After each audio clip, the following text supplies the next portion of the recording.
Bom, então agora está gravando, vamos lá, pessoal. Boa noite a vocês que estão aqui, a quem possivelmente vai ver esta aula num momento posterior no grupo.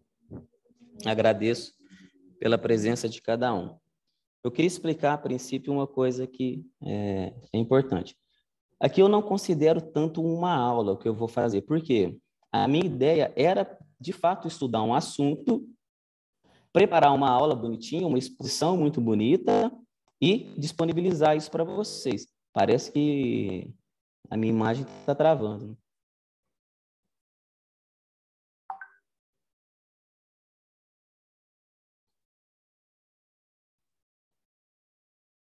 Tá dando para ver. Ela fica um pouquinho mais lenta, mas tá. Beleza. Pode continuar. Então, eu queria estudar o assunto, trabalhar ele, pesquisar e chegar com uma aula bonitinha, redondinha aqui, para expor para vocês.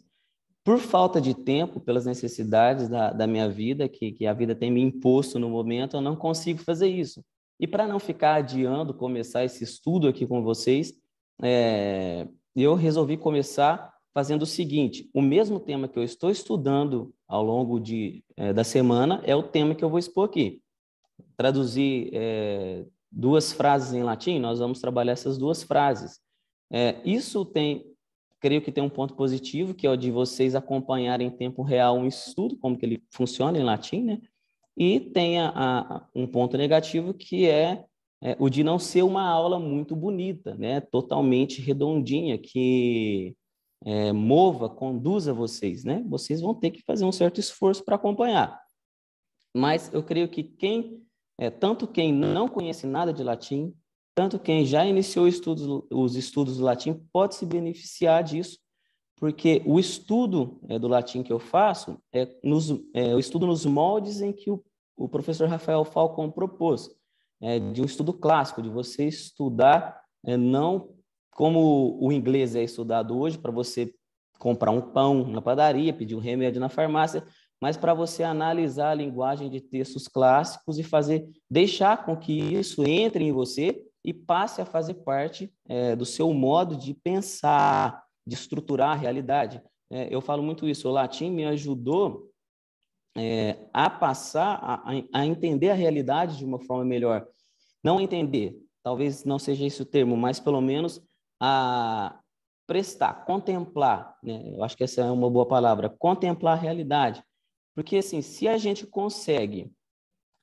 talvez não consegue contemplar um texto que está fixo, né, diante de nós, tampouco a gente vai conseguir entender as realidades que nos chegam diariamente, as circunstâncias da vida. Então, assim, é um treino para a vida. Para mim, eu encaro assim, o latim, para mim, é isso. Ele me ajudou nesse nível. Então, só uma explicação de que não é tanto uma aula como talvez um estudo dirigido, né? Ao mesmo tempo que eu estou estudando, estou passando aqui para vocês. Esse é o primeiro ponto. O segundo ponto é que nós vamos traduzir alguns trechos das Catilinárias de Cícero. E eu vou falar um pouco a respeito aqui da vida de Cícero. Como eu disse que não é uma aula, então eu tenho as minhas anotações aqui, que eu estou fazendo para o meu estudo e vou passar para vocês. Se fosse uma aula, eu não estaria com caderno, com certeza. Mas como é um estudo dirigido, talvez eu possa chamar assim, eu vou aqui, então, ler para vocês o resumo que eu fiz a respeito da vida de Cícero, porque é bom a gente entender um pouco da vida do autor, do qual nós vamos fazer a leitura. Então, Cícero nasceu em Arpino. Arpino é uma cidade que fica a 129 quilômetros de Roma, no Lácio. O Lácio é uma região central da Itália, cuja capital é Roma. O nome Lácio vem dos latinos, povo do qual descendem os romanos. Muito claro, né, aqui, acho que não preciso de explicações. Cícero, ele vem de uma família rica, mas não aristocrata. Aqui é um ponto que me deu curiosidade depois, não fiz essa pesquisa ainda, de pesquisar o que seria uma família rica em Roma. Qual a diferença de uma família rica e uma família aristocrata? Eu acho que uma família aristocrata talvez seja uma família que faça parte fizesse parte do governo ali de Roma, né? Talvez Cícero não viesse de uma família assim, mas viesse de uma família de boas condições, né? Ele era um burguês, talvez, não sei se esse termo cabe aqui. Então, Cícero, por vir de uma família rica, ele preparou-se com um grande empenho para a eloquência. A poesia esteve sempre presente em seus estudos. Desde menino nutria grande admiração por o quê? A poesia. Então, assim, desde muito novo, o que era comum, os estudos, eles começavam pela poesia, mas isso não quer dizer que todos seriam poetas, né? Então, assim, todos teriam que estudar poesia. Cícero não queria ser um poeta, mas ele tinha grande admiração. Ele sabia que ele deveria compreender a poesia para que ele se tornasse também depois um bom orador, para que ele tivesse eloquência.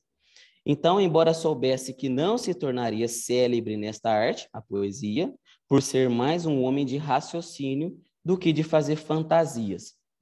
Então, essa palavra fantasias aqui, talvez hoje em dia tenha um sentido um pouco estranho para nós. Eu fui lá no dicionário pesquisar qual que é o verdadeiro sentido dela, o sentido raiz. Então, o sentido raiz de fantasias é a capacidade de criar pela imaginação. Cícero não era um homem de fantasias, de criação, mas ele era um homem de raciocínio. Então, Cícero raciocina e expõe de forma lógica e imponente os fatos. Isso aqui é uma frase minha. Eu deduzi do que eu vinha lendo dele. Então, ele é um homem que não vai criar, mas ele é um homem que observa as coisas e escancara de uma forma muito bela.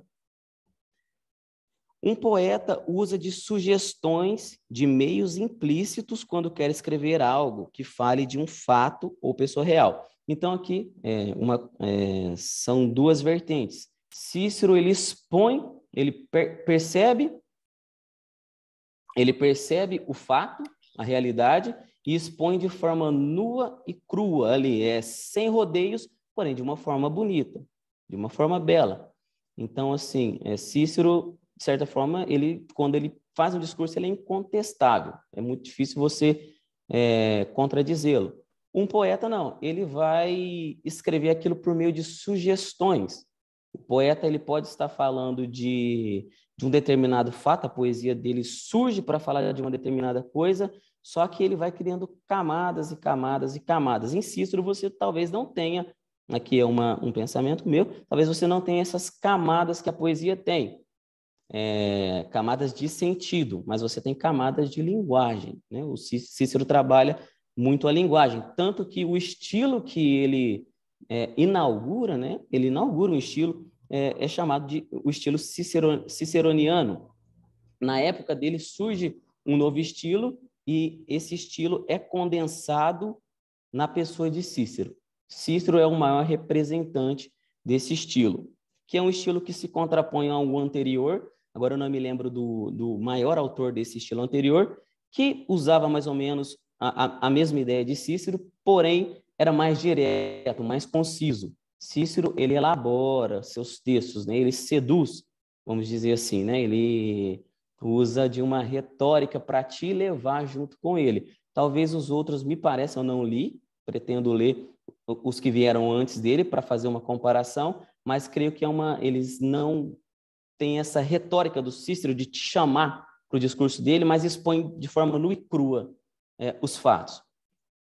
Esse espírito raciocinador leva-o a elevar o nível da prosa, criando o estilo ciceroniano. Então, como eu acabei de dizer, havia um estilo de prosa que era muito conciso, direto, e Cícero vem com um estilo mais floreado, né? Ele consegue te comover, né? Comover é uma palavra que vem do latim que é de mover, que tem sentido de mover com. Ele move você juntamente com ele te comove, ele te toca juntamente com ele, né?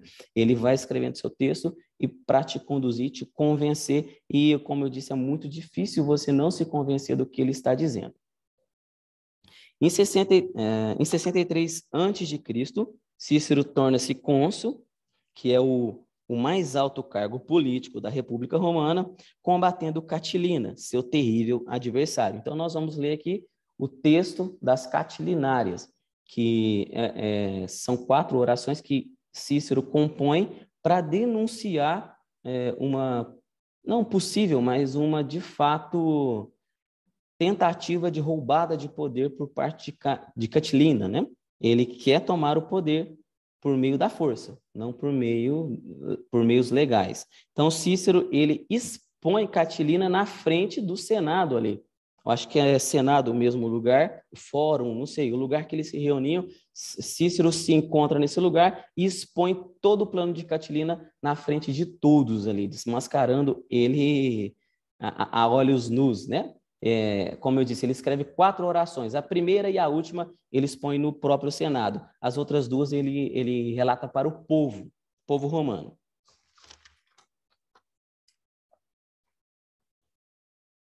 E aí, tá dando para entender?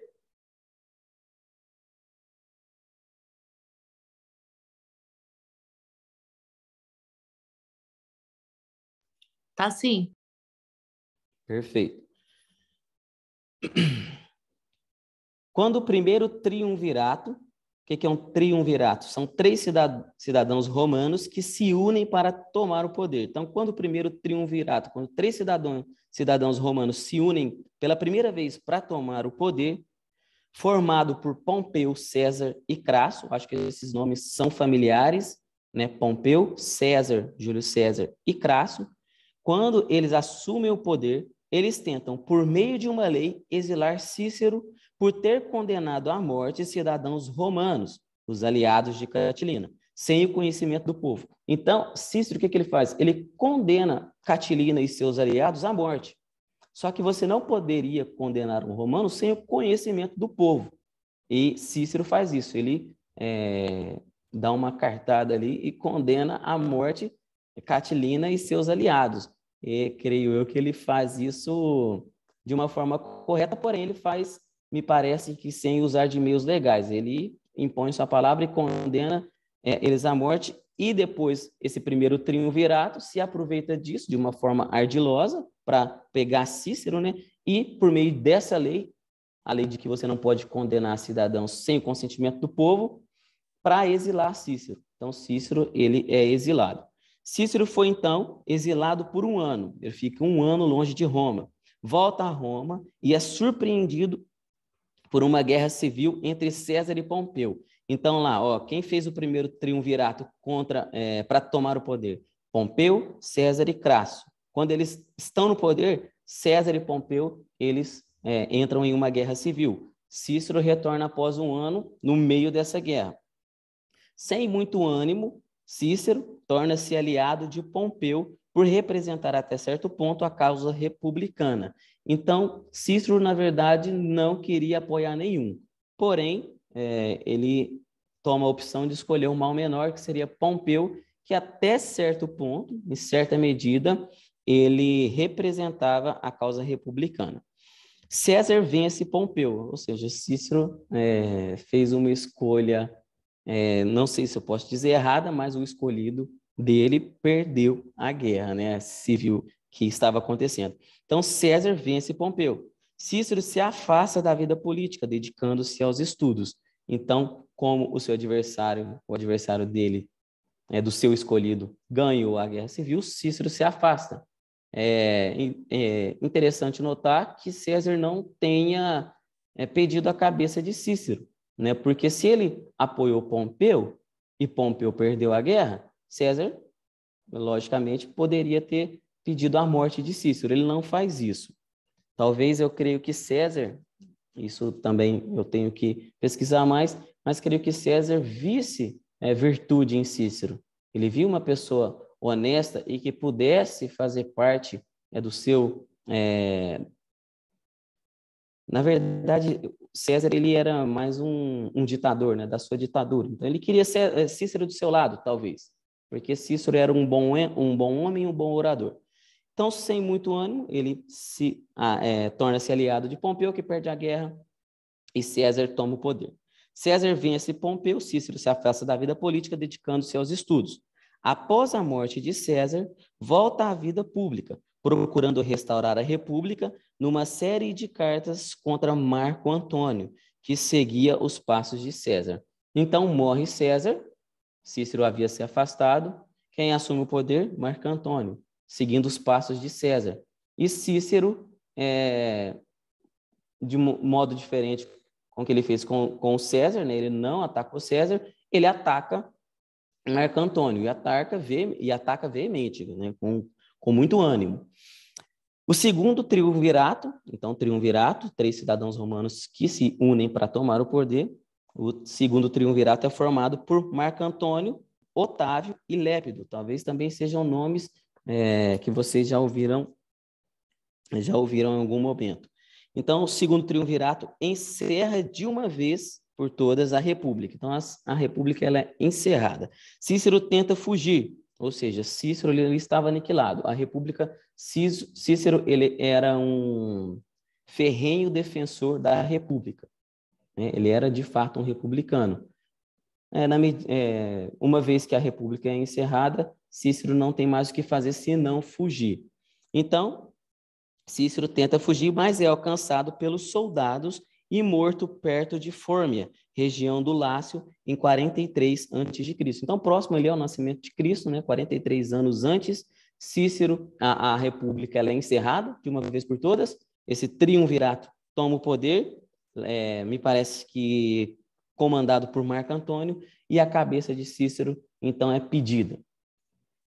E Cícero tinha escrito uma série de cartas também contra Marco Antônio, eu acho que são as Filipícias, alguma coisa assim, não me lembro o nome, mas é algo semelhante ao que ele fez com Catilina, que é o que nós vamos traduzir.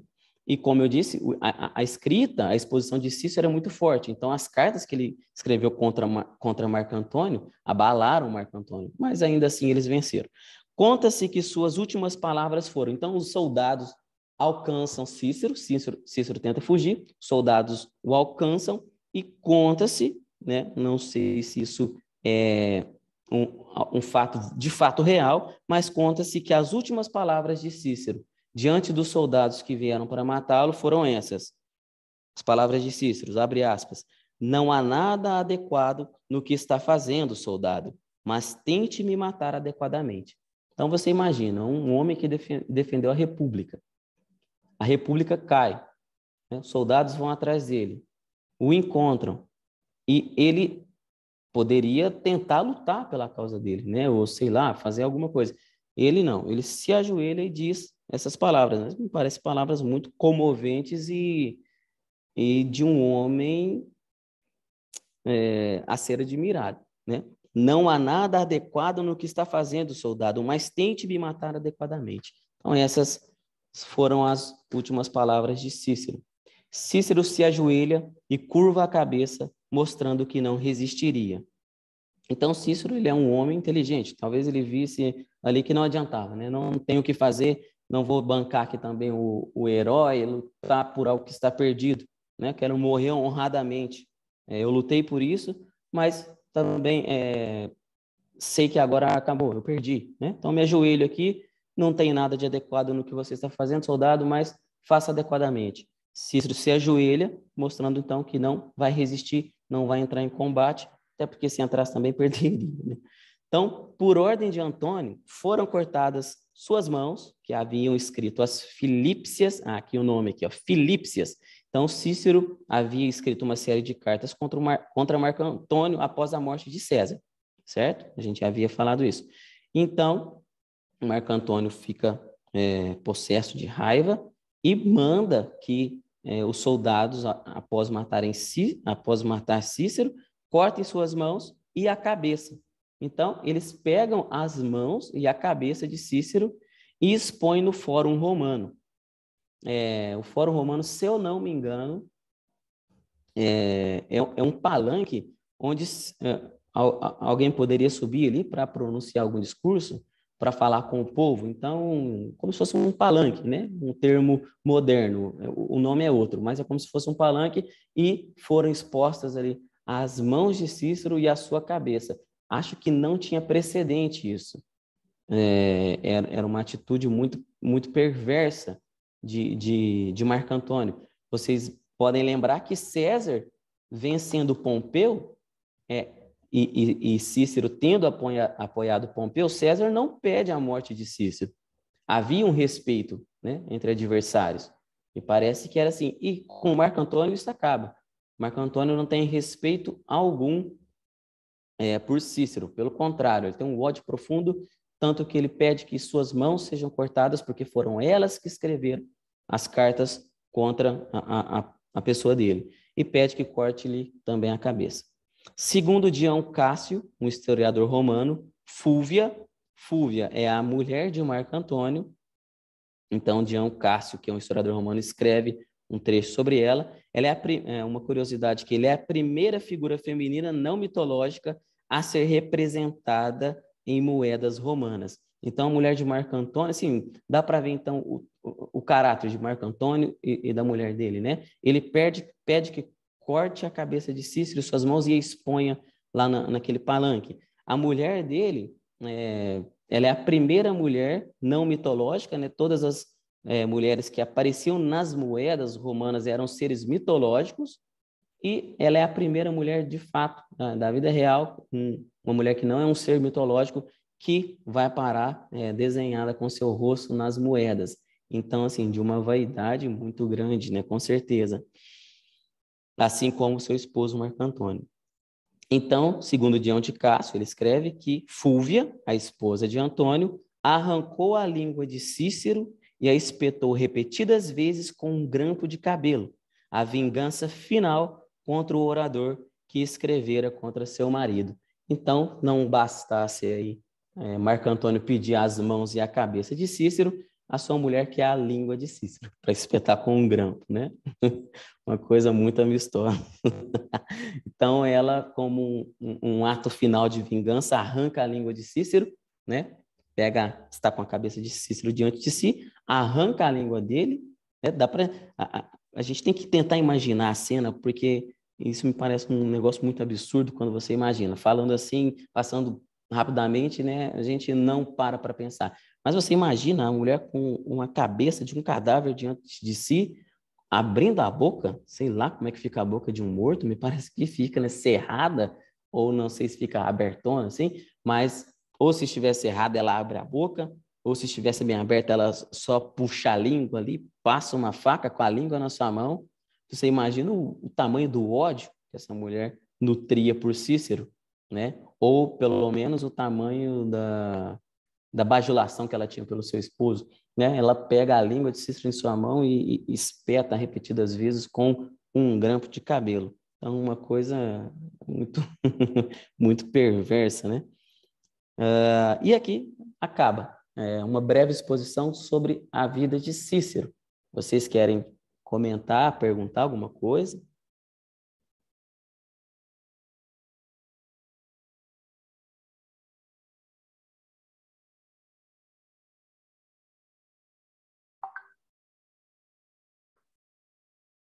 Bom, então vou dar continuidade aqui. Então, essa é a vida de Cícero. O que nós vamos ler são as catilinárias, as orações escritas por Cícero para denunciar Catilina, que estaria ali conspirando contra Roma. Então, as catilinárias é uma série de 4 discursos famosos denunciando a conspiração que Lúcio Sérgio Catilina pretendia fazer. Então, Cícero expõe. Pessoal, eu acho que vai esgotar nosso tempo. Me parece que é isso que estamos falando aqui. E aí eu vou ter que abrir uma outra reunião, tá? Deixa eu ver aqui se é isso mesmo.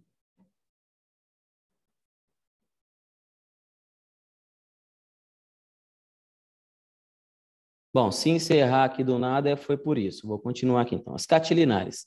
Série de 4 discursos escritos por Cícero contra Catilina, contra a conspiração que Catilina vinha premeditando e já, de fato, colocando em prática. Ele são 4 discursos. O primeiro e o último desses discursos foram pronunciados no Senado. Aqui a palavra correta é Senado, não estava falando fórum. Não sei se tem o mesmo significado, né? Fórum e Senado, mas lá no Senado, Cícero expõe diante de todos e, se não me engano, diante do próprio Catilina ali, o primeiro e o último desses discursos. Os outros dois foram proferidos diretamente ao povo. Então, os outros dois discursos que estão no meio ali, o terceiro, o segundo e o terceiro, Cícero fala para todo o povo romano. Após os discursos, Catilina se afasta e é condenado à morte. Ele foge para armar defesa junto a seu exército. Recusando-se a se entregar, é morto no campo de batalha 1 ano após os discursos. Então, Cícero foi exilado, né? A gente lembra que Cícero foi exilado pelo primeiro triunvirato, de uma forma muito esperta. Pega um erro de Cícero. Cícero não estava errado em querer matar Catilina, mas ele faz sem usar de meios legais, pela força da sua pessoa. Ele impõe isso sem comunicar o povo. Então, Catilina, após a exposição de Cícero, ele é condenado à morte pelo próprio Cícero e foge para tentar armar uma luta. Aqui a gente vê a diferença entre as personalidades, né? Cícero, ele foge, sim, quando Marco Antônio toma o poder, porém, quando ele é encontrado, ele não resiste. Catilina, não, né? Ele é um revolucionário, né? Talvez ali, e não resiste. Ele vai com a sua ideia, aliás, e não deixa de resistir.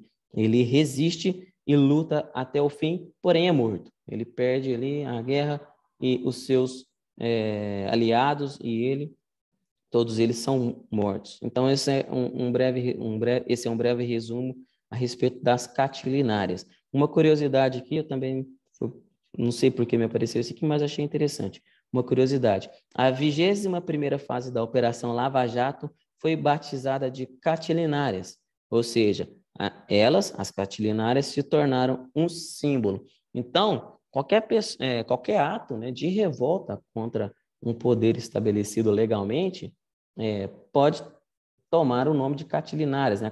As catilinárias de Cícero se tornaram um símbolo de pessoas ou um grupo de pessoas que querem tomar o poder por meio da força, né? Ou que fazem algo de errado, como foi no caso da Lava Jato, as corrupções que tiveram. Então, uma fase da Lava Jato, a 21ª, teve o seu nome batizado de catilinárias.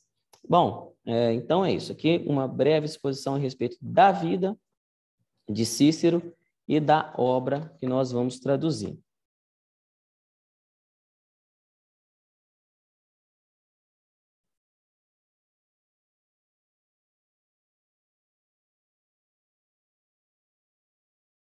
Pessoal, tudo bem? Alguma pergunta? Alguma coisa a se considerar?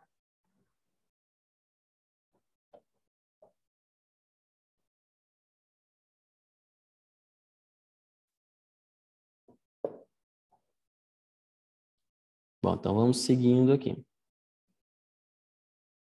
Então, agora nós vamos entrar na... Obrigado, Tiago, Priscila. Tiago e Priscila já virou quase um Bruno Marrone para mim. Tiago e Priscila.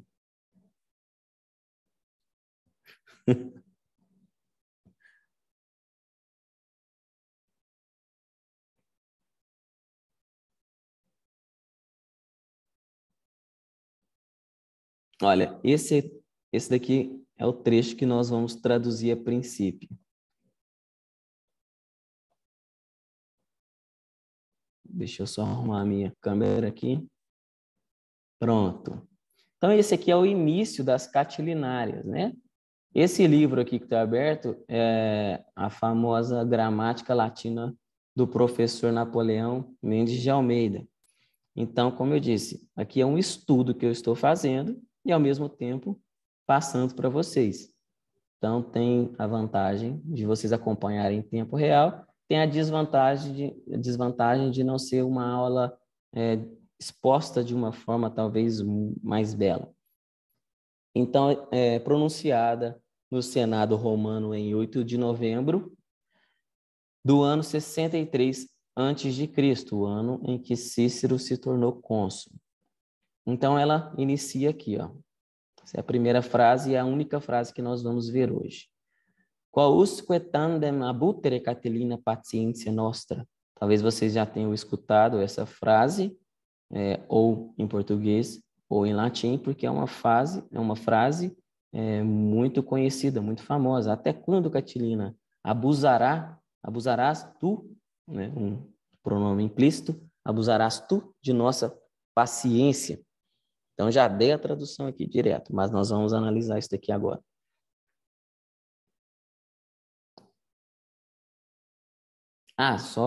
Eu acho que eu falei, né? Mas depois nós vamos continuar traduzindo até essa interrogação aqui final que tem nessa parte. Depois vamos, talvez, conforme for o interesse do pessoal, a gente continua aqui ainda em Catilina, né? Nas catilinárias. Se não, depois a gente passa para um outro texto, se vocês quiserem.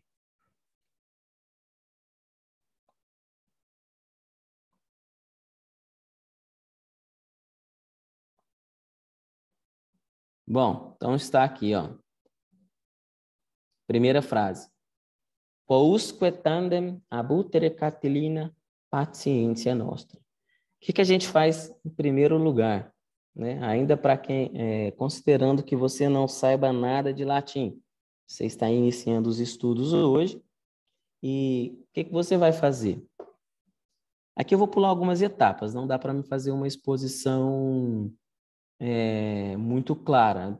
Como eu disse, é uma aula dirigida, então não vou trabalhar por tópicos, ensinar vocês desde o princípio, um passo a passo, não é um método, aqui é um estudo, tá? Estamos estudando o texto, mas vamos supor que você não saiba nada de latim. A primeira coisa que você vai fazer, tendo alguns conhecimentos prévios que eu não vou falar aqui agora, mas a primeira coisa que você vai fazer é procurar as palavras no dicionário.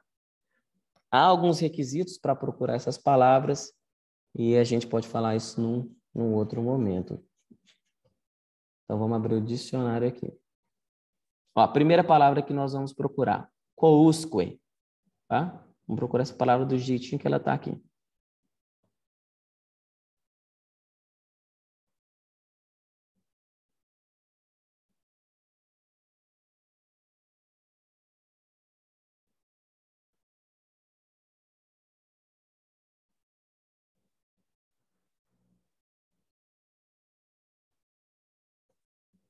Espera aí, pessoal, só estou tentando achar qual que é a aba do dicionário aqui.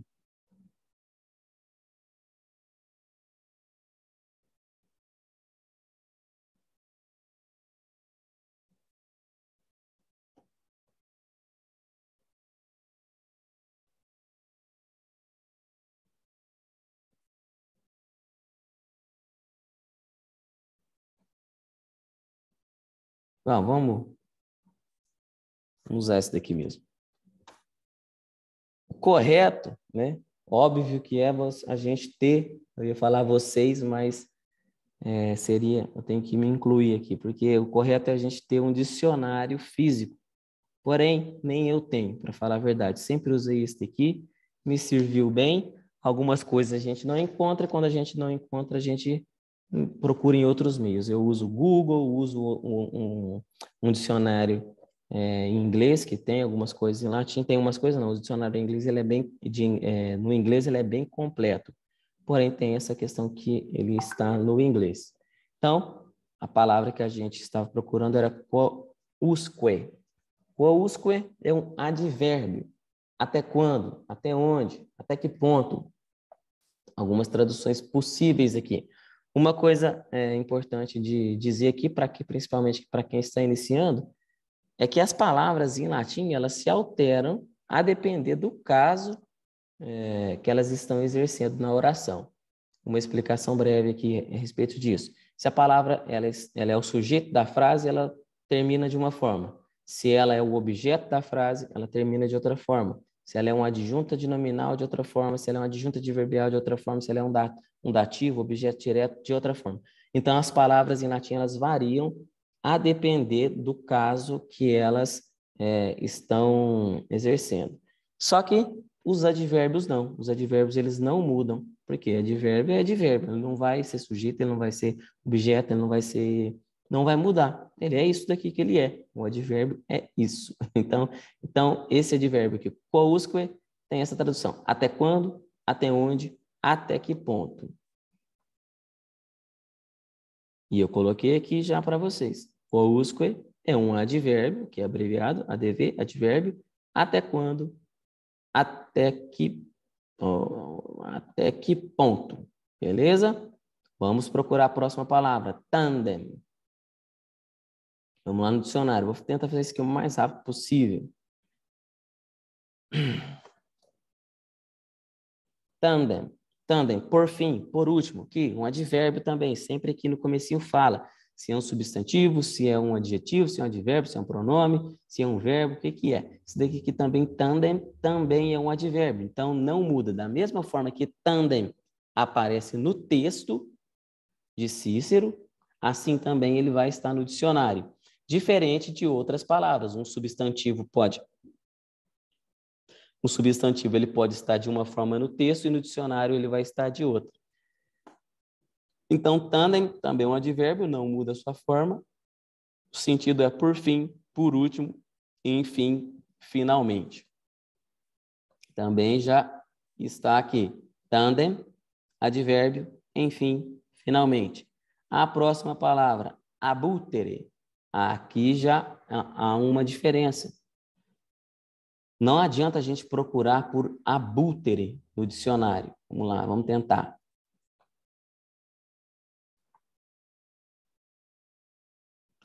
Abutere. Olha lá, não encontra, não tem essa forma. Por quê? Abutere é uma forma variada de uma outra palavra. Pois aqui, ó, abutere de abutor.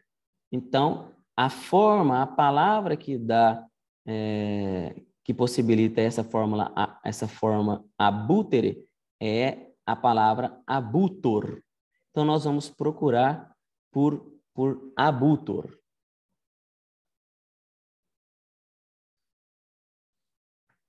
Abutor. O que é abutor? É um verbo, né? Abutor, abuteris, abuti, abutus, sum. É um verbo depoente. Depoente, que também a gente pode falar nisso em outro momento, mas só para que vocês escutem o termo. O verbo depoente é aquele que tem uma forma passiva, a forma escrita, visível dele é passiva, mas o sentido dele é passível.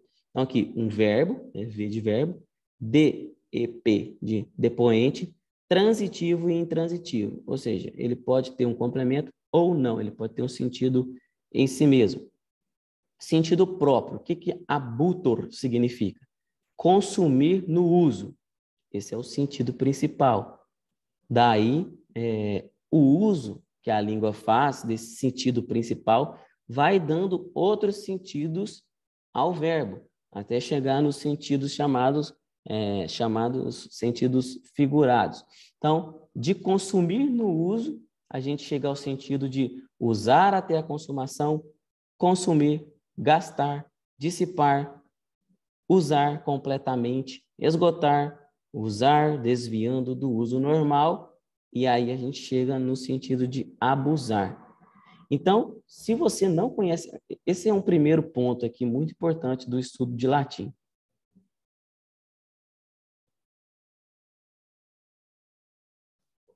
Pessoal, eu não estava vendo vocês que eu voltei aqui, o Tiago, Priscila, Milena, tá tudo ok? Dá um ok sempre no chat aí para mim, só para que eu saiba que vocês estão escutando e vendo. Se a tela apareceu para vocês.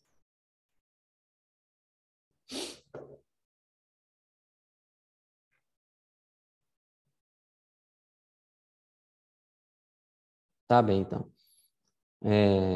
Como é a primeira aula, então, assim, é um teste, é novo isso daqui para mim, e aí eu vou perguntando para vocês aí. Eu lembro da primeira aula do professor Olavo de Carvalho, no COF, não sei se vocês assistiram, mas, assim, é uma aula excepcional, as primeiras aulas do COF. Aquilo ali é para mudar a vida de qualquer um. Mas a qualidade era muito ruim. E aí, o telefone tocando, o negócio travando, e o professor Olavo, não, até no final do curso a gente aprende a mexer nisso daqui. E eu também, daqui a uns 100 anos, talvez, eu consiga manejar esse objeto aqui na minha frente que se chama notebook. Bom, então é o seguinte, eu estava falando da palavra, do verbo, né? Do verbo. O latim, quando a gente vai traduzir, isso não só o latim, mas o latim, ele faz isso de uma forma um pouco mais eficiente, porque o português deriva do latim. Então, quando nós vamos procurar uma palavra no dicionário, nós talvez, o primeiro sentido que o dicionário nos dá não cabe no texto que a gente está traduzindo. Então, a gente tem que conhecer a raiz da palavra, que da onde a palavra surgiu, e aí dessa raiz a língua vai sendo usada e vão se criando outros significados que partem do princípio do primeiro, né? Então, está muito bem explicado aqui, nessa palavra que a gente viu aqui, o abutor, abúteres. Olha o primeiro sentido aqui. O primeiro sentido é de consumir no uso. Você não vai falar assim, olha, vamos pensar aqui a primeira ideia que me apareceu é muito ruim, mas paciência. Um estuprador abusa de uma menina. Ele não vai falar, você não vai relatar o caso assim, olha, o estuprador, ele consumiu no uso uma menina. Não, ele abusou. Mas abusou vem do sentido de consumir no uso, né? Daí vem o sentido de gastar, né? Você consome usando, né? Então, o latim, um dos primeiros benefícios do estudo do latim é você passar a ter um domínio maior de vocabulário. Uma coisa que eu notei em mim, e noto em muitas pessoas, e noto em mim isso em todos os dias da minha vida, às vezes eu usando palavras que a palavra cabe no contexto que eu estou usando, mas eu não sei de fato o sentido daquilo ali. Isso aí é muito fácil de você perceber. Formule uma frase qualquer, vamos pensar aqui. Ai, vou me enrolar aqui, né? Ter que fazer coisa de cabeça aqui. Eu sou péssimo para isso. Não sei, não vem nada aqui na minha cabeça, mas paciência. Imagine uma frase você aí e tente dar significado para cada uma das palavras que você usou para formular a frase. Vai ter palavras que você vai falar, essa palavra, ela está no contexto correto. Só que eu não sei o sentido desse negócio real, não. Né? Então, o latim ele vai dando para a gente um domínio maior de vocabulário para que a gente passe a usar palavras corretas para expressar do melhor modo possível aquilo que a gente tem, aquilo que a gente tem em mente, que a gente está pensando. Então, a gente usar palavras meio aleatórias no dia a dia, tudo bem. Creio eu que tudo bem, né? Antigamente não era assim, mas hoje tudo bem. Mas se a gente quer escrever ou quer dar forma a algum pensamento ou a alguma realidade à nossa volta, a gente precisa ter conhecimento de vocabulário para expressar com a palavra correta a realidade que a gente está percebendo ou o pensamento que está nos ocorrendo. E o latim faz isso no primeiro momento. Então, esse exemplo do verbo aqui é muito bom, né? Então, abusar vem do sentido primeiro, sentido próprio da palavra abutor, que é consumir no uso. Daí vem os outros significados. Então, aqui um breve comentário a respeito disso. Vamos continuar. Então, abutor, abúteres, abute é um verbo, né? Tá aqui, verbo. Vamos lá. Eu coloquei aqui abutere, de abutor, usar até a consumação. Consumir, quem usa até a consumação, consome. Quem consome, em certo sentido, quando você consome de uma forma desordenada, você abusa, né? Então, depois a outra palavra qual que é? Catilina. Vamos procurar lá no dicionário por catilina.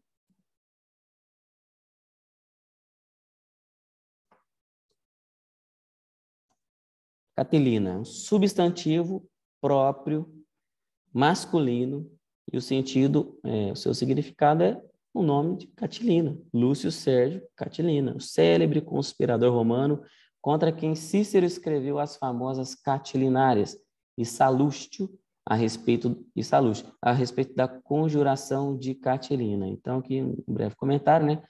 Cícero empregou a palavra em sentido figurado. Então, né, Cícero dá o nome do seu discurso, o nome do discurso de Cícero é o próprio nome do seu adversário, as catilinárias, ou contra Catilina, né?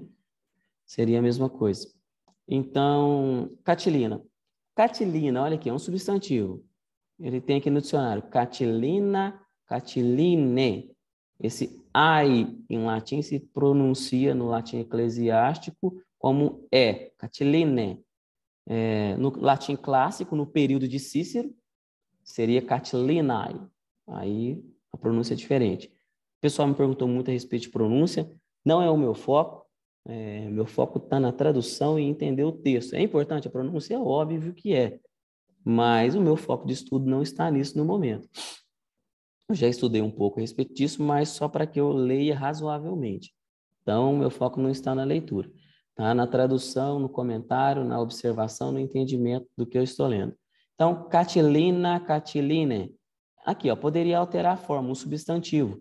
Como ele lá no nosso texto, ele vai exercer, a palavra catilina vai exercer a função de vocativo. O que é o vocativo? Quando eu falo assim, Priscila, Tiago, estão me ouvindo? Vocativo. Eu chamei a Priscila e o Tiago. Não precisa responder não, tá, Priscila e Tiago? É só um exemplo. Então, falei, Priscila, Tiago, eu chamei por eles. É um vocativo, né? Priscila, Tiago, quando se eu fosse escrever, Priscila, Tiago, vírgula, estão me ouvindo? Né? Então, é um vocativo. Você interpela a pessoa. Então, como no texto a palavra catilina está sendo usada no sentido de um vocativo, ela tem a mesma forma aqui do dicionário, porque essa primeira forma que o dicionário nos dá é a forma que corresponde ao nominativo e ao vocativo. Se não deu para entender muito bem isso, não tem problema, tá? Depois a gente vai entrar nessa questão dos casos, nas alterações que as palavras sofrem e daí por diante. O Gui, a questão do nominativo refere-se ao nome dele, no caso, né? E acho que eu tô viajando aqui. O nominativo é um caso, mãe. Olha lá, ó, tá respondido. É um caso. Caso Assim, nominativo. você está pensando pela coincidência de nomes, né? Nome, nominativo, mas o nominativo corresponde ao nosso sujeito, tá? Então, quando eu falar em nominativo no latim, eu estou falando de sujeito. Sei lá, Priscila vai à missa. Quem é que vai à missa? É a Priscila. Se eu for passar isso para o latim, seu nome vai para o nominativo. Exatamente, é mais ou menos isso que eu estava entendendo. Obrigada. É isso mesmo. Então, o nominativo é o caso que corresponde ao sujeito no português.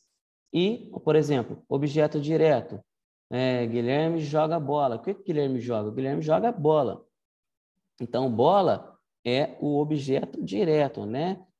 A ação do verbo jogar recai diretamente sobre bola. O que eu jogo? Eu jogo bola. Então, o verbo aponta, ele precisa necessariamente desse complemento, que é o nosso objeto direto, e no latim nós chamamos de acusativo. Porém, tem que se notar uma coisa. O vocativo não. O vocativo ele é sempre vocativo. Só que o acusativo, ele em latim, ele pode ter o mesmo sentido do nosso objeto direto, mas ele tem outros sentidos, tá? Então, assim, a gente não pode resumir a isso. A gente pode, num primeiro momento, para num sentido didático, para expor a questão, a gente pode falar, acusativo é objeto direto, mas não é só isso. Como o Rafael Falcão sempre fala isso, a gente tem que ir para o texto vivo em latim. Né? O latim é uma língua dita morta, mas os textos estão ali. E nos textos a gente vê de fato a força que a língua tem e as possibilidades. Então, o acusativo ele não é só um objeto direto, mas ele tem outras funções. Tá? Então, só isso. Deixa eu retomar onde a gente estava aqui.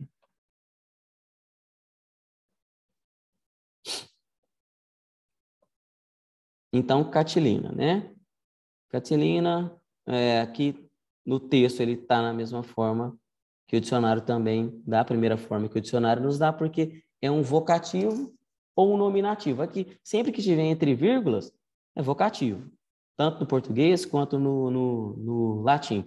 O latim não há pontuação, essas pontuações elas são colocadas para nos ajudar. No latim não há pontuações porque existem os casos. Se você tem casos, você não precisa de ponto final, de ponto e vírgula, de vírgula e daí por diante. Bom, paciência, vamos procurar essa palavra, paciência. Olha, paciência também é uma pronúncia eclesiástica, né? A pronúncia da igreja, paciência. No período de Cícero, isso aqui é pronunciado como patientia, né? Ti, a diferença no ti, no período clássico, no período eclesiástico, a pronúncia seria ti, patientia, certo? Então, é isso. É um substantivo feminino, vamos procurar no dicionário, paciência.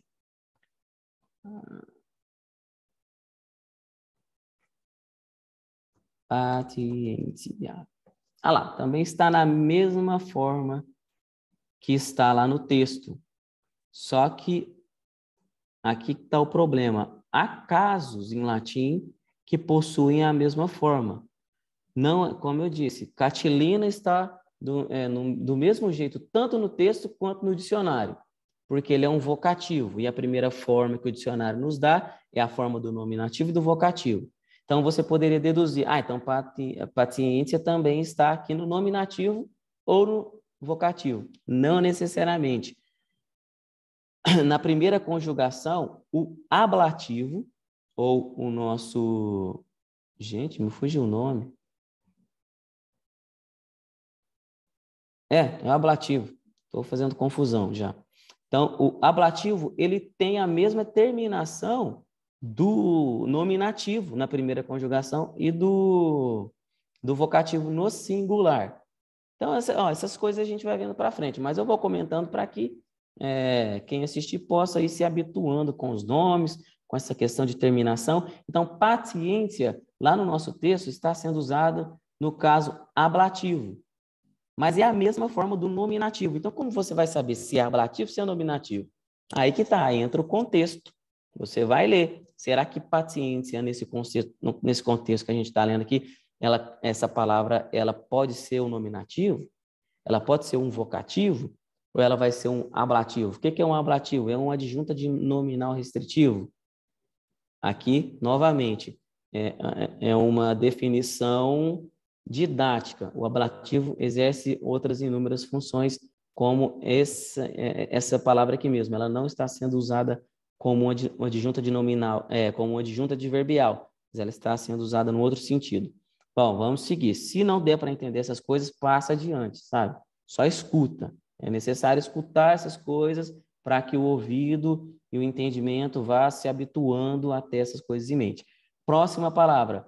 Quausque tandem abutere Catilina paciência nostra. Nostra é a mesma palavra que está lá no pater noster. Noster, nostra vem do noster. E por que não está noster aqui?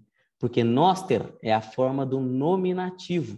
Então, pater noster é o vocativo. Você está vocando, chamando o pai. Pater, pai. Que pai é esse? Noster, o nosso, um pronome possessivo. Pater noster, qui est in celis, que está no céu. Uma explicação, né? Pater noster, qui est in celis, sanctificetur, santificado seja o vosso nome. Então, essa palavra nostra vem de noster, pronome possessivo, mas vamos lá no dicionário para a gente ver. Então, o que cabe falar?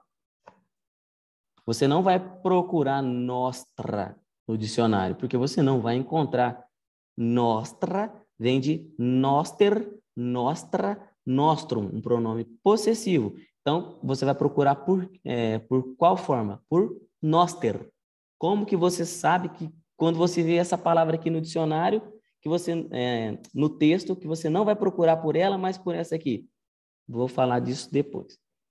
Então, vamos procurar lá noster no dicionário.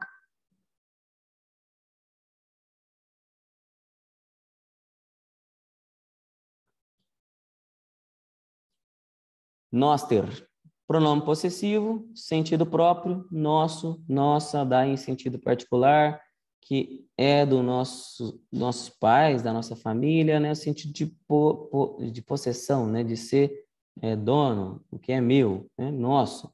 Então, nosso, da nossa família, meu, minha, noster, olha lá o noster, né? E é isso aí, né? Simples aqui, não tem muito o que dizer. Então, noster, nostra, nostrum. Lá no nosso texto está nostra.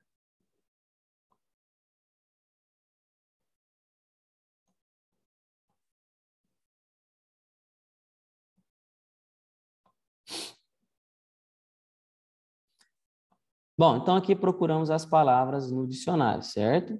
Quausque, tandem, abutere, catelina, paciência, nostra. Então, quausque, até quando? Até que ponto? Tandem, enfim, finalmente. Abutere, usar até consumação, consumir, abusar. Catelina, catilina. Paciência, ação de sofrer. Tolerância, paciência. Não viu o sentido de paciência lá no dicionário. Mas aqui, o primeiro sentido. Ação de sofrer, tolerância, paciência. A coisa vai ganhando outros sentidos a partir do primeiro. Então, noster, nostra, nostrum. O pronome possessivo, nosso, nossa. Então, imagino que a gente vai traduzir. Imagina, não, nós vamos traduzir esse texto aqui agora, esse trechinho, né? Pequeno trecho. A gente vai procurar as palavras, nós procuramos as palavras no dicionário e está aqui o sentido de cada palavra. Nós vamos pôr isso daqui, essa tradução, a palavra que a gente traduziu, uma do lado da outra para ver como que vai ficar, beleza? Então, colocando uma do lado da outra, seguindo a ordem que está em latim, fica assim: até quando, até que ponto, enfim, abusar, catilina, nossa, paciência. Dá para falar isso daqui em português desse jeito? Não dá, né? Você falar assim, chega lá no catilina, catilina, até quando, enfim, abusar, catilina, nossa, paciência. Não dá. Então, quando nós não temos o conhecimento dos casos latinos, das conjugações, dos verbos, a gente vai começar a traduzir pelo contexto. Nós vamos ter que começar a remanejar essas palavras aqui com base numa ordem lógica provável. Eu lembro de fazer esse exercício no comecinho do curso de latim do professor Rafael Falcon.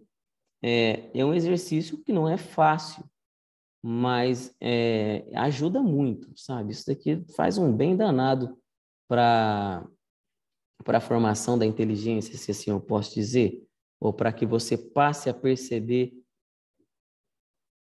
as coisas de uma forma mais racional, que você passe a procurar sentido no texto e procurando sentido no texto, sua mente. Isso daqui é uma consideração minha, eu tenho percebido isso em mim. Passando a procurar o sentido nos textos, a minha mente se estrutura de uma forma a procurar sentido e ordem em tudo mais. Então, quando eu vou ter um problema pessoal, eu tento ordenar as coisas de uma forma natural. Isso eu vejo que é por conta do estudo latim. Nunca vi ninguém falar isso, mas comigo acontece assim. Então, vamos lá, né?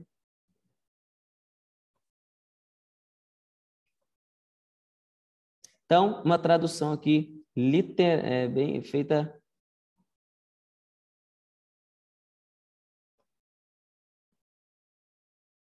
Priscila, estão aí? Estão me ouvindo? Pareceu uma mensagem aqui estranha. Estamos aqui. Sim. Perfeito. Como é que chama a sua filha?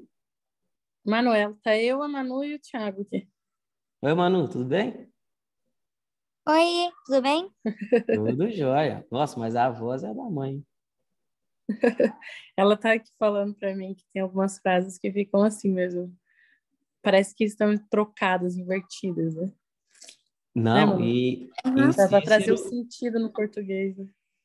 Isso, e em Cícero isso aí como dizer, eu acho que em Minas, né, é mato, tem demais. Cícero praticamente escreve assim, no período clássico, né? Ele é todo escrito assim, em orações subordinadas, invertidas. A oração talvez Em Cícero mesmo, depois nós vamos ver na sequência, tem uma oração que ele descreve toda a oração, lá no final está o verbo, sabe? Assim, uma coisa que quando você vê isso, não em Cícero, mas quando eu vou traduzir, às vezes, Bocage, ele às vezes faz isso, e é como se você tivesse com uma câmera de um filme ligada, e você vai dando enfoques, sabe? E depois vem a ação. É um negócio, assim, é um negócio muito bacana. Mas aí eu acho que dá para perceber isso mais na poesia. Mas aqui na prosa dá para a gente ver algo disso também. Vamos lá para o texto. Então, aqui não é tão difícil, mas também talvez pode ser que quem está começando encontre alguma dificuldade em traduzir isso aqui para o português, né? Literalmente, do jeito que a gente encontrou aqui no dicionário. Até quando, ou até que ponto, enfim, abusar, Catilina, nossa paciência. Não dá para falar assim, né? Parecendo um índio. Até quando, ponto, enfim, abusar, Catilina, nossa paciência. Meu índio é horrível. Bom, um ponto importante é que a palavra mais importante de uma oração, de uma estrutura, de uma frase, é o verbo. É em torno do verbo que você descobre tudo mais. Vamos pegar, sei lá, a palavra Catilina. O que dá para a gente imaginar a partir dessa palavra Catilina, né? Catilina dá para a gente fazer a seguinte consideração, tomando ela de forma isolada.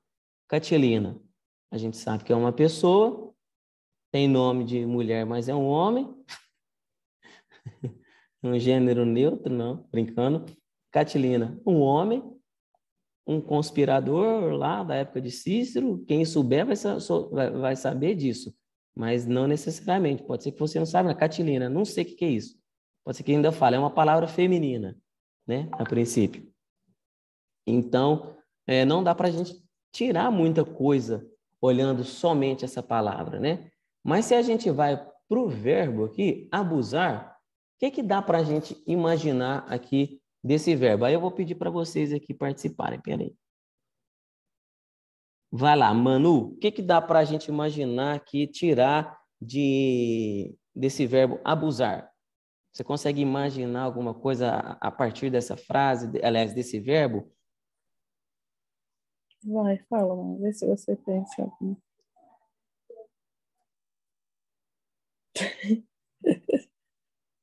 Não sabe? Nossa, não. Ó, vou falar, igual eu falo para meus alunos de alfabetização, quando eu coloco a letra B ali. Eu falo, que letra é essa? Aí ele fica assim. Eu falo, se você não sabe, fala que não sabe. Eu, não sei. Se não souber, pode falar, mano. Não sei. Não sei. É porque também não é culpa sua, porque até para colocar essa questão num primeiro ponto, fica meio incompreensível o que eu disse para você. Tipo assim, o que dá para tirar da palavra abusar? Não sei, mas eu vou explicar agora e você vai entender e você vai passar a olhar todos os verbos dessa maneira. Abusar. Quando a gente fala assim, abusou, a gente sabe que tem que ter um sujeito, uma causa, alguém que abusa, certo? Está implícito isso nessa palavra. Catilina, não tem nada implícito. A gente sabe que é uma pessoa, se souber disso. Agora, quando fala assim, ó, o Manu abusou. Nossa, deu um exemplo ruim, eu não sabia que a Manu estava aqui, perdão. Mas Manu, pode ser abusou de comer, sei lá. sim, no sentido de gastar, Foi né? comer um bolo e abusou demais. A minha mente está muito poluída.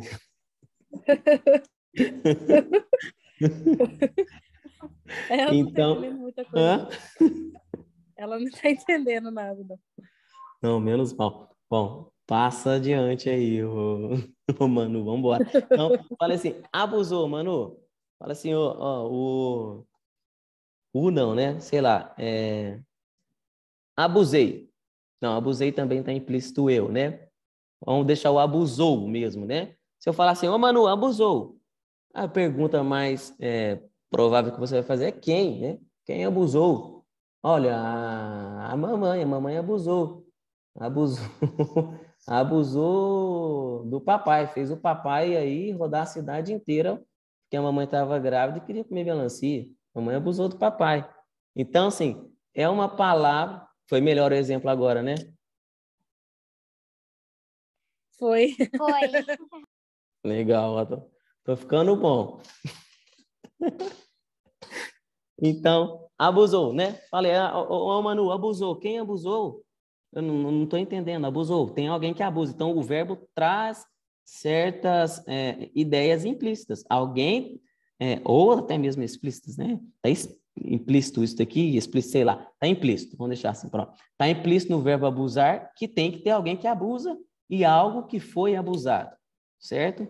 Os verbos, eles trazem essa carga, essas possibilidades junto com eles. As outras palavras, nem sempre, ou quase nunca. Então, a gente sempre que está traduzindo uma frase, vamos procurar o centro dessa frase, que é o verbo. Então, a gente tem aqui, abusar. Então, vamos colocar aqui. A gente não sabe, a gente vai partir do ponto que a gente não sabe em que tempo e em que modo que está isso. Se está no indicativo, se está no subjuntivo, se está no presente, se está no passado, se está no futuro, como é que está? A gente vai chutar um aqui, ou vai deixar no caso aqui do infinitivo, abusar, ou vamos colocar, como eu dei o exemplo aqui, abusou, né? Aí a gente vai procurar aqui quem foi que abusou, né? Será que é o até quando que abusou? Até quando abusa de alguém? Não, até quando não é ninguém, é um advérbio. Não tem como. Será que é o enfim que abusa? Também não. Será que é Catilina que abusa? Pode ser, né? Catilina pode ser o abusador. Catilina abusou. Então, nós vamos construindo a nossa frase aqui com as possibilidades que a gente tem. E aí sobra aqui a paciência, né? Ou será que é a nossa que abusou, né? Nossa abusou. Nossa não faz sentido sozinho, né? É uma palavra que tem que estar junto à outra. É o caso do Pater Noster, né? Pai nosso que estás no céu. Dá para a gente tirar o pai, deixar o pai de lado, só falar assim, nosso que está no céu. Nosso que. Então, é uma palavra que sozinha não se sustenta. Ela precisa de alguém que esteja junto a ela. No caso de Pater Noster, é o Pai Nosso. E aqui, né, tá muito fácil de ver aqui que é a nossa paciência, né? Nem sempre vai estar fácil de fazer essa relação. Não sei se vocês viram o curso do Rafael Falcon, onde ele aborda os níveis de linguagem, né? Eu esqueci o nome do curso, não lembro. Aí tem o curso que ele aborda os níveis de linguagem aqui, está lá onde você, eu acho que é o terceiro nível, passivo incipiente, alguma coisa assim, onde você começa a perceber a relação morfológica das palavras, de uma palavra com outra. Então, a gente vai saber que nossa está concordando com paciência, né? Essas duas palavras estão juntas. Não poderia ser nossa Catilina, né? Ou talvez pudesse, né? Enfim. Então, para ser o sujeito do nosso verbo abusou, a gente tem duas possibilidades. Ou é Catilina que abusou, ou é a paciência que abusou. Então, a gente vai ter que fazer uma escolha aqui. Vamos imaginar que é Catilina abusou. Vamos escolher Catilina, que já está em primeiro aqui. Quem abusa, abusa de alguém, abusa de alguma coisa. Então, tem que ter algo aqui que foi abusado. O que sobraria para nós aqui para ser abusado? Catilina abusou até quando? Não. Catilina abusou do enfim? Quem é o enfim? Não dá. Catilina abusou. Se ele abusou, só sobra essa palavra aqui. A paciência, né? Só sobra essa. Aqui está muito fácil, né? Está bem facinho. Há outros casos mais complexos, onde nós vamos ter que escolher entre 4 e 5 palavras. Então, aqui sobrou o quê, aí, Manu? Muito bem, sobrou a paciência. Catilina abusou da paciência. Então, vamos excluir isso daqui. Então, abusou, a gente já achou o lugar dele. Catilina também, paciência também. Agora a gente tem aqui um pronome.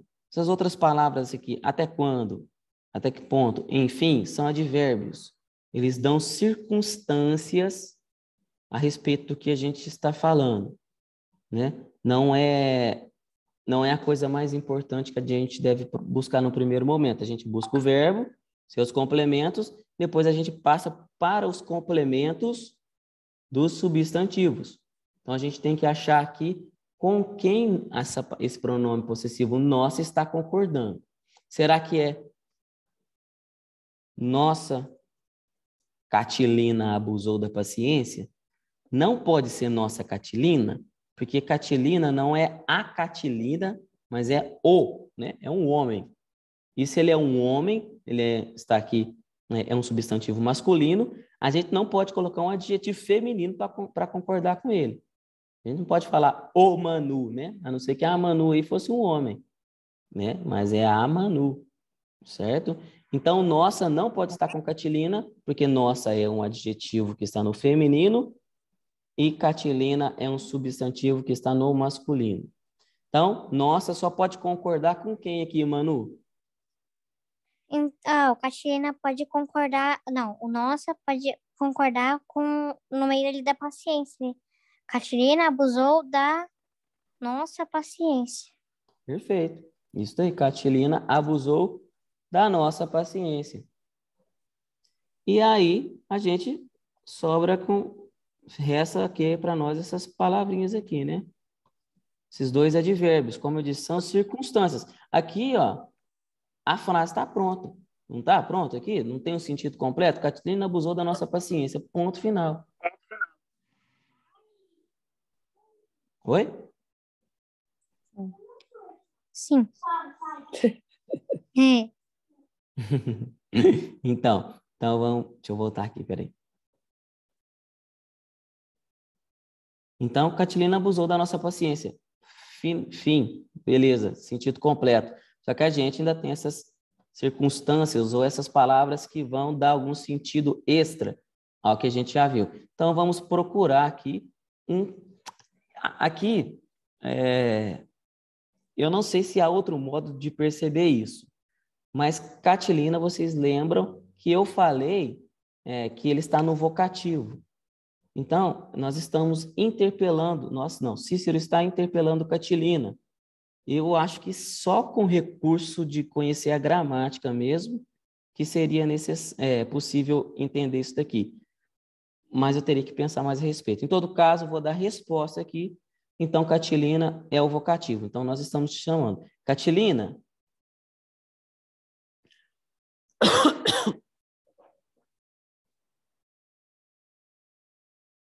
Catilina abusou da nossa paciência.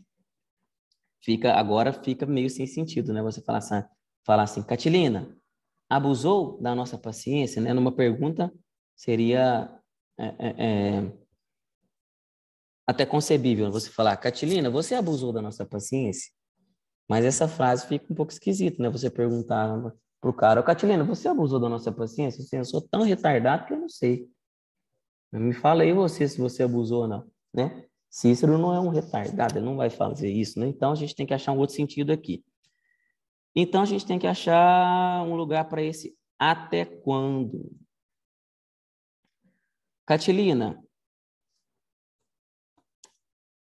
até quando abusou da nossa paciência? Esse até quando, a gente tem que pensar nas palavras, né? Na relação delas. Será que fica legal esse até quando abusou? Abusou está no passado, né? Uma ação que já aconteceu. Até quando você abusou da nossa paciência, né? Catilina, eu não sei, eu sei que você abusou, mas até quando você abusou da nossa paciência lá no passado? Você pode me falar? Essa não ficaria, por exemplo, assim, enfim, Catilina abusou da nossa paciência? Esse é o ponto. Não é isso, mas esse é o exercício. Você deu um sentido bom. O problema é que o até quando que a gente não consegue encaixar na frase, que tá um pouquinho mais difícil, mais Sim. complexo para encaixar na frase. Me Mas o fala, enfim, deixa eu escrever o que você falou aqui, Priscila, peraí. Vai lá, repete aí para mim. enfim, Catilina abusou da nossa paciência. Eu teria que colocar o enfim na frente.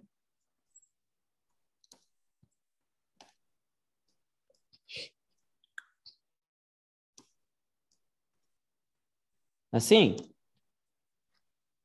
Sem uma interrogação. Afirmando, não perguntando. Na Sim, vamos verdade, eu pensar. tinha falado o enfim na frente do Catilina, mas não orna. Ah, sim, mas Enfim, isso aqui não vai alterar muito, tá? Esse enfim ali ou do outro lado não altera muito. Vai só assim, ou dar ênfase numa coisa ou na outra. Mas, enfim, né?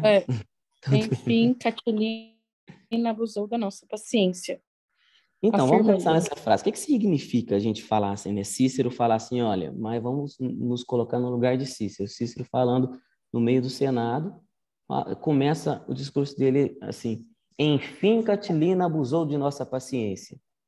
Né? Parece que ele está louvando e até esperava, de um modo, esperava ardentemente, desejando de fato que Catilina abusasse deles, não parece isso? É, Não fica meio assim, faz sentido. enfim, Catilina abusou da nossa paciência, era isso que eu queria.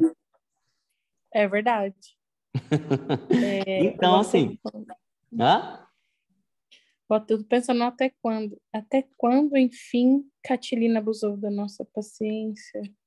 Ou até quando tá Catilina quase abusou da lá. nossa... Vamos pensar quando nesse, Catilina vamos abusou da pensar nossa nesse até paciência? quando aqui um pouquinho, ó. Vamos pensar nesse até quando. Vamos deixar o enfim. Catilina, até quando? Quando você fala assim, Priscila, até quando você vai fazer tal coisa? Até quando você... Tem como a gente colocar um verbo no passado com esse advérbio até quando?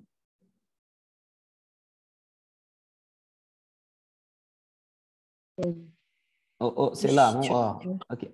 Priscila, até quando... numa pergunta caberia, né? Priscila, até quando lá no passado você tentou fazer academia? Uhum. Né? Caberia uma pergunta. Mas eu também posso, quando eu estou falando diretamente com você, chamo assim, Priscila, até quando? Até que ponto? Até quando você vai fazer tal coisa? Eu estou jogando a ideia para o futuro, não é? Uhum. Sim.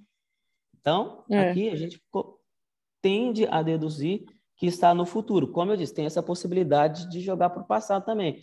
Priscila, até quando você fez tal coisa, né, no passado? Sim. Mas Cícero está num outro contexto. Me parece que o futuro ali é mais, cabe mais nesse contexto. Provável, né? Catilina, até quando você abusará? Sim. Catilina, até quando abusará da nossa paciência? Catilina, até quando Enfim. abusarás? Né? Aqui tem um tu implícito, né? E o enfim. Até quando, enfim, abusará de nossa paciência? Perfeito. Catilina, até quando? Até quando, enfim? Até quando, enfim, abusarás da nossa paciência? É isso daqui. Fechou. Sentido completo. Isso. Só que, como eu disse, essa questão do advérbio, ele dá um sabor especial para a frase, mas ele não é o centro principal. Catilina abusará, se a gente colocar, Catilina abusou de nossa paciência. Tem sentido completo. A partir dos advérbios que a gente vai colocando ali, a gente vai entendendo melhor, né? Vai dando certos contornos à frase, né? Como esse até quando, a gente já pensa ali no futuro, ou se fosse um outro contexto, caberia aquele exemplo do passado, mas aqui não me parece que seja provável. Então, ficaria como aqui está. Catilina, vocativo, né? Estou chamando. Cícero, vamos imaginar que, olha, isso aqui ele falou lá no Senado, diante de todos que estavam presentes. Então, ele olha para Catilina. Catilina, até quando vamos esquecer o enfim, tá? Vamos tirar o enfim. Eu acho esse enfim aqui, eu acho bacana pensar nele. Então, Catilina, até quando abusarás da nossa paciência? Você dizer essa frase aqui, Catilina, até quando abusarás da nossa paciência? Eu acho que há vários tons para você dizer isso daqui. Deixa eu voltar aqui. Vocês estão me escutando bem? Estamos escutando. Os cachorros latem também? Estamos escutando os cachorros também. É latim, né, gente? Pelo amor de Deus, tem que ter cachorro. É a língua deles. Tá bom, gente. Eu contratei aqui para fazer uma participação especial, mas tá bom, chega. Então, vamos lá. Catilina, até quando abusarás da nossa paciência? Você pode fazer isso num tom de medo, não pode? Sei lá, assim, ó, Catilina, né? Tô morrendo de medo. Até quando você vai abusar da nossa paciência, cara? Mas não dá para fazer isso em tom de medo, porque assim, se você pergunta para uma pessoa até quando você vai abusar da minha paciência, você quer dizer que você está sendo paciente e tolerando ela. Você não é bobo, né? Tá num tom mais de ameaça, assim, aí. Tá num tom mais de ameaça, ou pelo menos de um chega, né? Não Catilina, basta. até quando você vai abusar da minha paciência? O que eu quero dizer? Ó, daqui não vai passar, meu filho. Vamos parar com isso aí. Acabou. Né? Então, ó, chega. E aí entra o finalmente, né? O enfim. Cabe muito bem aqui. Então, assim, você vê que interessante, né? Assim, essa escolha das palavras esses textos clássicos. As palavras, elas não são escolhidas aleatoriamente. Você vê que sem o enfim, a coisa tem sentido. Mas se a gente vai pensando no que está aqui, a frase pede o enfim. Se não pede, né, não é que pede o enfim, mas o enfim cabe muito bem, né? Porque a gente está falando que Catilina, até quando abusarás da nossa paciência? É um tom de ameaça, ou seja, eu estou querendo dar um ponto final. O que eu vou pôr para dar um ponto final? O enfim. Certo? Então, assim, não precisava colocar não é obrigado colocar o enfim, mas fica muito bem, né? Cabe muito bem a palavra aqui. Então, Catilina, agora sim vamos pôr o enfim aqui. Ou finalmente, né? Tanto faz. Catilina, até quando enfim abusarás da nossa paciência? Então, como você disse, Priscila, é um tom de ameaça, né? Catilina, chega. Você não vai passar daqui. Já chega. A nossa paciência está no limite. O que tinha para gastar... Está esgotando. Oi? A paciência está esgotando, meu filho. Esgotou. Então basta ali, né? Você não vai abusar mais. Você pode até tentar continuar, mas nós já não vamos ser pacientes com você mais, não. Toleramos até aqui. Agora acabou, né? Então,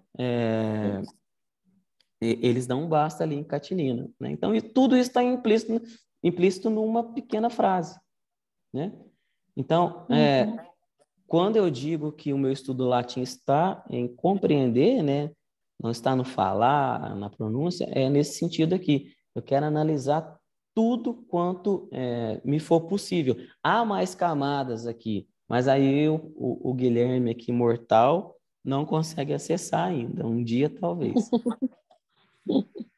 Mas tá bom para compreensão básica, tá ótimo, né? Não dá? Assim, a ideia não é nem compreender, não precisa de fazer todo esse exercício aqui para compreender essa frase, né? Catilina, até quando abusarás da nossa paciência, né? A gente consegue entender, né? Eu falei isso daqui, não estou falando uma coisa muito difícil. Só que o exercício que a gente fez aqui, isso vai estruturar a nossa inteligência. Isso é muito bom. A Manu fala mesmo que tem alguma... É que ela estuda latim eclesiástico, né? E aí tem alguma... Mesmo assim, tem algumas frases lá que, né?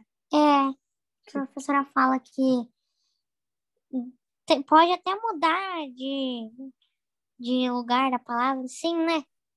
Sim. Só que aí vai estar... Traduz, vai encaixando. Vai estar no mesmo significado, mas a palavra do latim pode estar de um jeito diferente. Uma posição diferente. Não, é uma posição diferente. Ah, sim, na posição você está falando. É, as palavras Aí trocadas. quando você traduz, aí fica Sim, muito sim, confuso. sim. Aí você Eu tem acho que que ir ajeitando, igual nós fizemos aqui. eu acho que é o início. Deixa eu tentar lembrar rapidamente aqui para não tomar mais o tempo de vocês. Não sei se é o início de São João, et verbum, não, estou confundindo aqui, meu Deus do céu. Era o pan de língua, glorioso corporis mysterium, sanguinis quae pretioso. Agora eu esqueci, mas eu vou trazer um exemplo disso depois. Isso acontece muito em poesia. Você vai traduzir o vídeo, tá bastante assim, sabe? O sujeito tá lá no final, o negócio começou com um verbo, vem um advérbio, um complemento, depois vem o sujeito, e aí você tem que fazer essa reordenação. Deixa eu ver aqui, eu não tentei reordenar aqui pra gente. Vamos lá no latim. A última coisinha aqui, gente. Ó, no latim tá lá, quousque, até quando, tandem, enfim, abusará, Catilina, né, chamando Catilina, da nossa paciência. Isso aqui, se você traduzir assim pro português, não fica legal, ó. Até quando, enfim, abusarás, Catilina. Eu tenho que dar o tom, né? Até quando, enfim, abusarás, caberia até nessa posição aqui em português, talvez um ó, Catilina, Da nossa da paciência. nossa paciência, né? Talvez colocando esse ó fique mais palatável. Até quando, enfim, abusarás, ó, Catilina, da nossa paciência. Mas você muda, não tá a mesma coisa do latim. Então, para colocar, para traduzir para o português, geralmente vem no princípio. Catilina, até quando, enfim, abusarás da nossa paciência? Olha lá, no latim, o que ele traz? Da paciência nossa. A gente traz... até eu coloquei errado aqui, né? Seria da paciência nossa, né? O adjetivo, o pronome aqui, vindo depois do seu substantivo, né? Da paciência... Aliás, no latim vindo depois. Mas no português, geralmente, o adjetivo pronome possessivo aí vem antes, né? Da nossa paciência. Não da paciência nossa, né? É isso mesmo. Entendeu? Então, aqui é uma pequena inversão que há, né? Uma troca aqui no português, a gente não pode traduzir literalmente assim. Não dá. Bom, pessoal, é isso. Muito obrigada, viu? Que Deus abençoe. E eu que agradeço vocês por estarem aqui, viu, Priscila, Thiago. Priscila e Thiago, mano. Muito obrigado, viu, pelo apoio que vocês me deram lá, pela ajuda, por fazer a arte, que Deus possa retribuir. Amém. Deus abençoe vocês também, sua família. Amém. Até a Ótima noite, próxima viu? aula, se Deus quiser. Se Deus quiser. Até a Vocês, próxima aula. esse horário fica legal ou não fica muito ruim? Que horas que tá terminando? Eu nem vi que horas são agora. Eu também consegui ver. Acho que é que o Thiago trabalha cedo, né? Mas para ele seria melhor mais cedo, para ele. Mas qualquer Não, coisa sim. também, depois se fica gravado e ele vê depois. A Manuela dorme 8 horas, mas hoje ela, mãe, eu quero participar da aula, por favor. Eu falei, tá bom, tá aqui do meu lado segurando a onda. Ah, não, mano, vá. Tomara que tenha valido a pena aí, mano, tirar o seu sono. Não, eu queria mesmo, aí eu vim ver. Então Ela tá bom, gosta, eu ela espero gosta você muito. na próxima aula. Então tá, joia. Muito obrigada, Gente, boa fica com noite, Deus, Deus boa noite, abençoe. tá? Tchau, tchau. Boa Tchau. noite. Tchau. Tchau. Tchau, santa noite. Amém.